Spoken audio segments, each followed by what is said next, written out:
people you can trust. The most important quality is to have authenticity. Just don't get respect, you've got to earn it, I think. Communication is also a really critical part of leadership. A good leader, in my view, is someone that their actions speak louder than their words. Leadership is about having strength to lead by example. You've got to be respectful. You can't do it without respect. And when you see it in someone, you know what it is.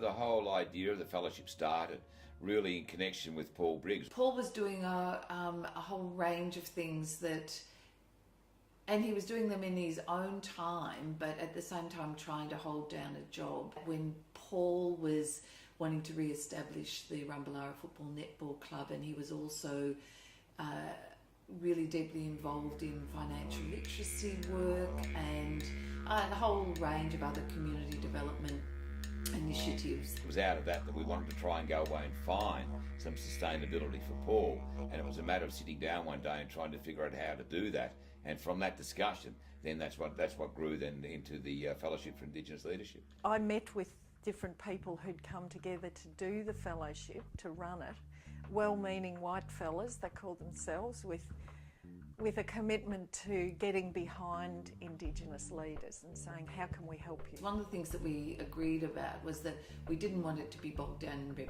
red tape. So Paul was the first one, and then once we saw the success of how this could work, we then went, well, there's obviously other leaders out there as well that could do with this type of support. So we called for applications about halfway through Paul's 5-year term for a second fellow.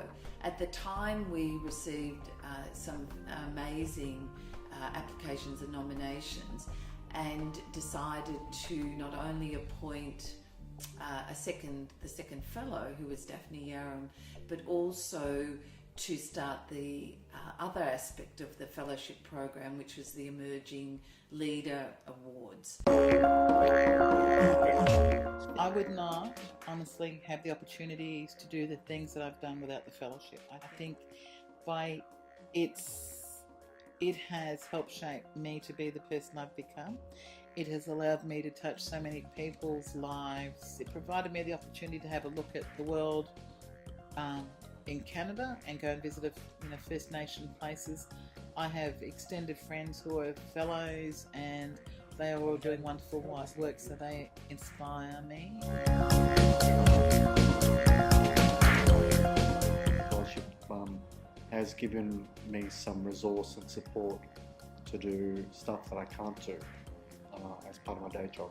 I'd like to be known to have been made a significant contribution to improved health, improved educational opportunities for Aboriginal and Torres Strait Islander people, and to have done so in a way that's ethical and with cultural respect. With friends and relations, but now I'm clearing the page. Yeah, I will. Speaking coming and speaking the realest. I'm one of the illest of villains. Running with killers, visible criminals, banging visual haters, looking for miracles, looking hysterical. Where it really helped me was being able to put on a national tour with Coloured Stone and Young Warriors, and was able to sort of travel around the country and do 5 shows. It was just a great start to be able to, that really helped kickstart the careers of Young Warriors, and also Payback Records. That's something that I'm really passionate about, is opening doors for other people so they can fulfil their potential. What it really meant was a great chance to be able to take risks. That was the key thing about it. I could take a risk of leaving the public service, which I've been in for 10 years, and I could take that leap, and knowing that there was a bit of a safety net there for me, that I wasn't going to be completely on my own, so I could take the risk of trying to set up Indigenous Architecture Victoria as its own body to try and pursue the things that we wanted to pursue. But it wasn't until I got older and was at university and started working more with community that I saw the power that architecture could have in helping to continue culture and help demonstrate the importance of place to Aboriginal people.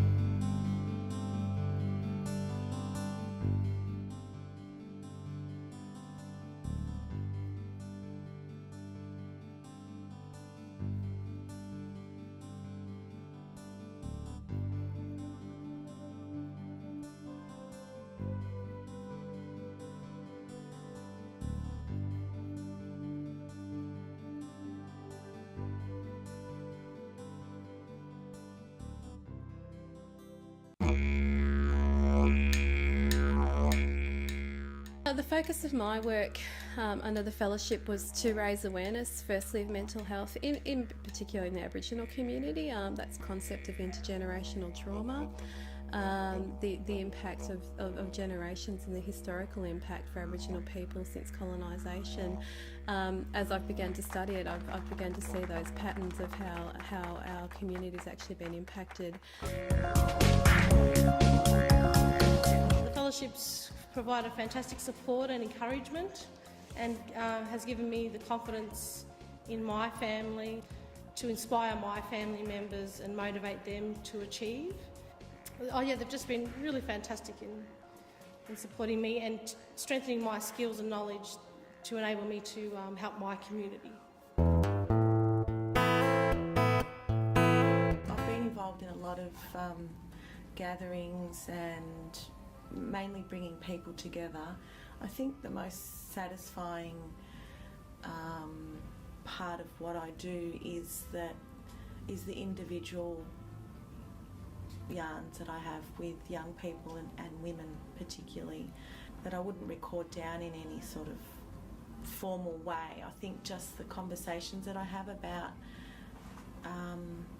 people's well-being and is the background stuff that is so important and that people don't take the time to do. For me, I'm very lucky because I'm able to work with the young ones, I'm working with older ones, and I'm working with the judicial system as well. And I'm hoping to make changes right across the board. Yeah. If I don't make it, I don't make it, but at least I'm going to go down trying. I